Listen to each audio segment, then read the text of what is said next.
Assalamualaikum warahmatullahi wabarakatuh. Saya Rahmat Haji Kunto Nugroho, NIM 339. Di sini saya akan menjelaskan tentang hukum perusahaan. Pengertian dari hukum perusahaan adalah semua peraturan hukum yang mengatur mengenai segala jenis usaha dan bentuk usaha. Pengertian mengenai perusahaan dapat ditemukan pada pasal 1 Undang-Undang Nomor 3 Tahun 1982 tentang wajib daftar perusahaan, yang menyebutkan bahwa perusahaan adalah setiap bentuk badan usaha yang menjalankan setiap jenis usaha yang bersifat tetap dan terus-menerus didirikan, bekerja dan berkedudukan di Indonesia dengan tujuan memperoleh keuntungan laba. Unsur-unsur perusahaan: pertama, badan usaha; kedua, kegiatan dalam bidang perekonomian; tiga, terus-menerus; 4, bersifat tetap; 5, bersifat terbuka atau terang-terangan; 6, keuntungan atau laba; 7, pembukuan. Dasar hukum perusahaan. Dasar hukum perusahaan adalah setiap pihak yang menciptakan kaidah atau ketentuan hukum perusahaan.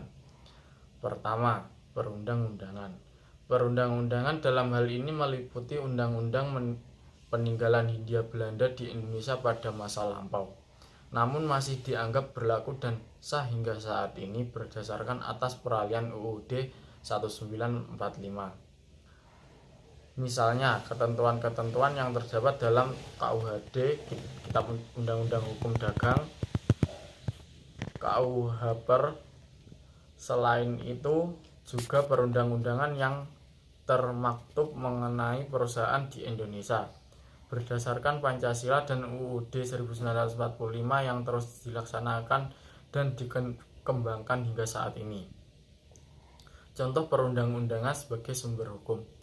Pertama, Undang-Undang Nomor 40 Tahun 2007 tentang Perseroan Terbatas. 2, PP Nomor 15 Tahun 2009 tentang pajak penghasilan. 3, Undang-Undang Nomor 32 Tahun 2007 tentang perdagangan berjangka komoditi, dan lain-lain. Kedua, kontrak perusahaan. Kontrak perusahaan atau yang biasa juga disebut dengan perjanjian selalu ditulis dan dianggap sebagai sumber utama hak dan kewajiban pihak-pihak yang terlibat dalam suatu kesepakatan. 3, jurisprudensi. Jurisprudensi adalah sumber hukum perusahaan yang dapat diikuti oleh pihak-pihak terkait. Hal ini akan mengisi kekosongan hukum, terutama jika terjadi sesuatu sengketa terkait pemenuhan hak dan kewajiban. Keempat, kebiasaan. Kebiasaan merupakan sumber hukum khusus yang tidak tertulis secara formal.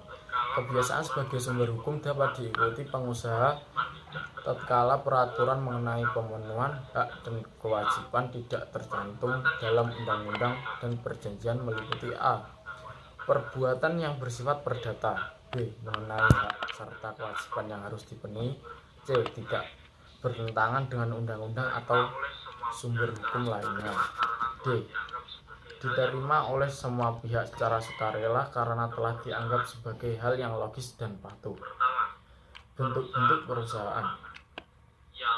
Pertama, perusahaan perseorangan ialah setiap bentuk usaha yang tanggung jawabnya pada pribadi seorang. Seluruh kekayaan modal perusahaan adalah pribadi orang tersebut dan ia bertanggung jawab kepada pihak lain dan seluruh kekayaan pribadinya. Kedua, perusahaan persekutuan dengan firma. Suatu bentuk persekutuan usaha yang didirikan oleh beberapa orang dengan menggunakan nama bersama. Persekutuan ini akan memperoleh modal dari orang-orang yang bergabung di dalam persekutuan. Ketiga, perusahaan persekutuan komanditer (CV). Bentuk ini hampir sama dengan firma, hanya di dalamnya terdapat sekutu-sekutu yang memimpin dan sekutu-sekutu yang mempercayakan modalnya. Sekutu komanditer bertanggung jawab sebagai sekutu-sekutu komplementer hanya sebesar kekayaan yang dipercayakan kepada persekutuan komanditer.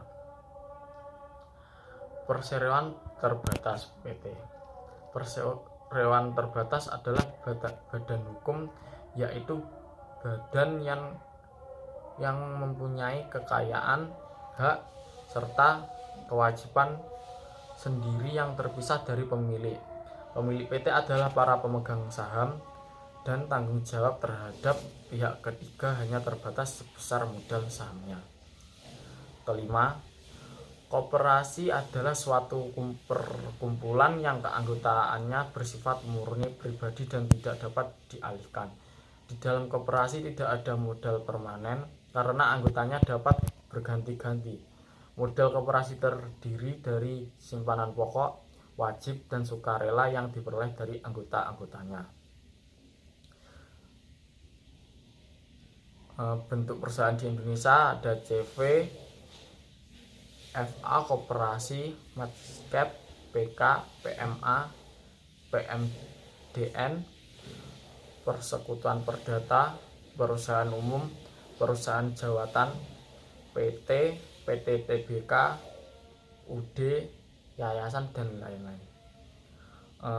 Mungkin cukup itu yang dapat saya sampaikan. Apabila ada kurang lebihnya, saya mohon maaf. Terima kasih. Wassalamualaikum warahmatullahi wabarakatuh.